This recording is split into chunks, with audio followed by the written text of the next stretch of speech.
মায়ের কথা মতো সংসার করলে তো এরকমটা হবেই। আপনারাই দেখেন, ভিডিওটি দেখলেই বুঝতে পারবেন। দেখেন কি শোনো, একটা অবস্থা। তোমাকে আমি আবারও বলছি, আমি তোমার বাপ মার সাথে এক সংসারে থাকতে পারবো না। তুমি যদি আমাকে আলাদা সংসারে না রাখতে পারো, আমাকে বলে দাও, আমি আমার ছেলেকে নিয়ে বাপের বাড়িতে চলে যাব। তোমাকে আমি এর আগেও বলছি, আমি আমার বাপ মায়ের একমাত্র সন্তান, আমি তাদের ছেড়ে আলাদা হতে পারবো না।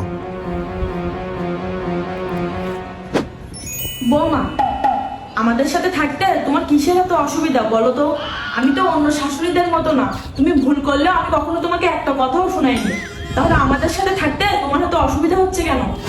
শুনে আম্মা, আমি এত মানুষের দায়িত্ব নিতে পারতেছি না। আমি নিজের মতন স্বামী সন্তান নিয়ে আলাদা থাকতে চাই। সবাই তো আলাদা থাকতেছে, তাহলে আপনার ছেলে কেন আমাকে নিয়ে আলাদা থাকতে পারবে না? মা, তোমার বউকে বলে দিও, আর একবার যদি আলাদা হওয়ার কথা বলে, আমার ছেলেকে রেখে দিয়ে তাকে এ বাড়ি থেকে বের করে দিব। একটা ছেলে হয়েছে বলে ওর কিছু বলি না, কিছু না বলতে বলতে মাথায় উঠে গেছে। মা, তুমি যেভাবে বলছো আমি সেভাবে সব করছি। তোমার জামাই কোনোভাবে আলাদা হবে না। সে বলছে আমার ছেলেকে রেখে আমাকে বের করে দিবে। তুমি বলো, আমার বাচ্চা ছেলেটাকে রেখে আমি কিভাবে থাকি? ওর এত বড় সাহস, ওই এমন কথা বলছে। ওর ছেলেকে রেখে তুই চলে আয়, ওর সংসার করা লাগবে না। আমার মেয়ে কি পচে গেছে নাকি? তোকে আমি আরো ভালো জায়গায় বিয়ে দেবো। তুমি আমার সন্তানকে রেখে আসতে বলো কিভাবে? আজকে তোমার কথা শুনে আমার এই অবস্থা।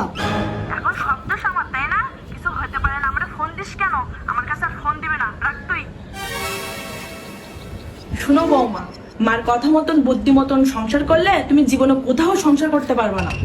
তুমি তোমার ওইটুকু বাচ্চাকে রেখে থাকতে পারবে না। তাহলে তুমি চিন্তা করো, আমার একটা মাত্র ছেলে, ওকে আমরা খুব কষ্ট করে মানুষ করছি, তাকে নিয়ে তুমি আলাদা থাকতে চাচ্ছ। তাহলে আমরা তাকে ছাড়া থাকি কিভাবে? তোমারও একটা ছেলে হয়েছে, তুমিও একদিন শাশুড়ি হবে। তাহলে আমাদের দিকটা একটু ভেবে দেখো।